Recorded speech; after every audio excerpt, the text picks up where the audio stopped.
Now, I'm taking you to a picturesque place right now. Well, we're standing here on Bullock Island, and right to my left is Wilson's Prom, some of Victoria's most amazing, beautiful, critical habitat that we have in this state. And to me, it's just a very beautiful spot that I love to look at and I love to visit, and encourage everybody to come down and share the same view.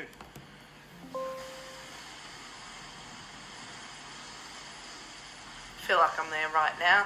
That was Dr. Steve Endicott. He's a Gippsland conservationist speaking to ABC's Madeline Stutchbury on Bullock Island yesterday. So why are we talking about that? Two former farmland islands in South Gippsland are now protected wetlands after a bold move by some local conservationists. Little Dog Island was bought back in 2022 by the group Nurramunga Land and Sea.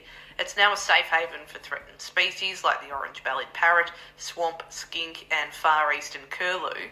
Now fast forward to 2025 and they've done it again. Bullock Island, a 72-hectare block in Corner Inlet, is now off the market and out of harm's way. Once farmland, it's being restored to vital salt marsh, seagrass and fish nursery habitat.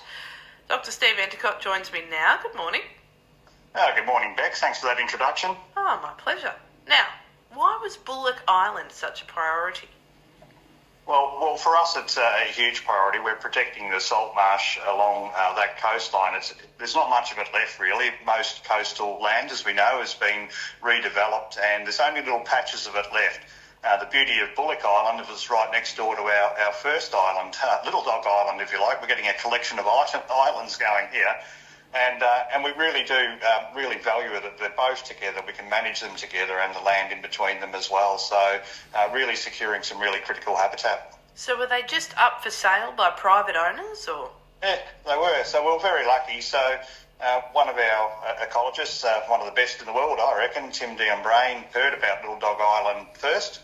And a whole group of us come together through Jim Phillipson, who's a bit of a famous name around Gippsland as an accountant, if you like, and we got a group together and we started this entity called Nurramunga Land and Sea, completely not-for-profit, with help of Biodiversity Legacy, and importantly on this second island, another local Gippslander chipped in as well from the Upotty Pon Foundation to enable us to be able to buy and protect these islands. So we're feeling very blessed as Gippslanders and people who love the place to be able to put this aside for future generations to come.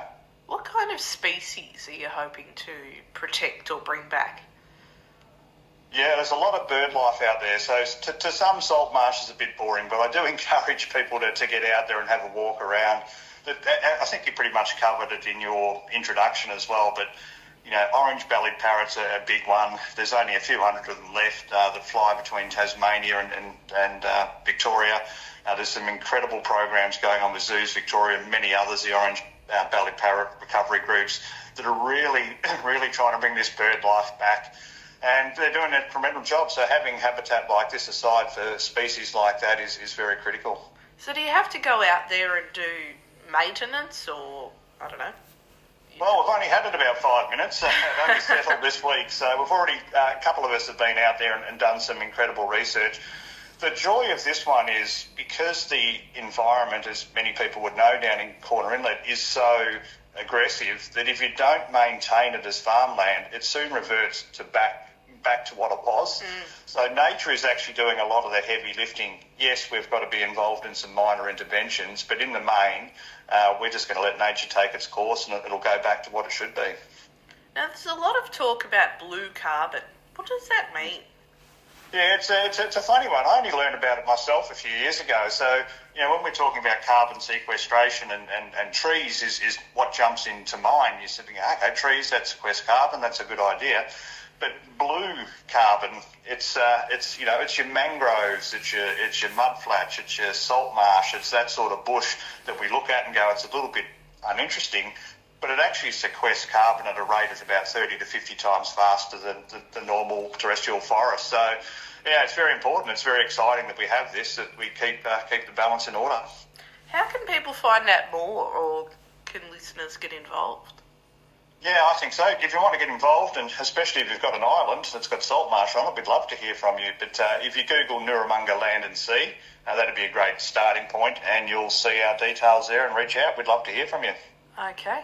Thanks very much. Awesome. Thanks for your support. We really appreciate it. Dr. Steve Endicott.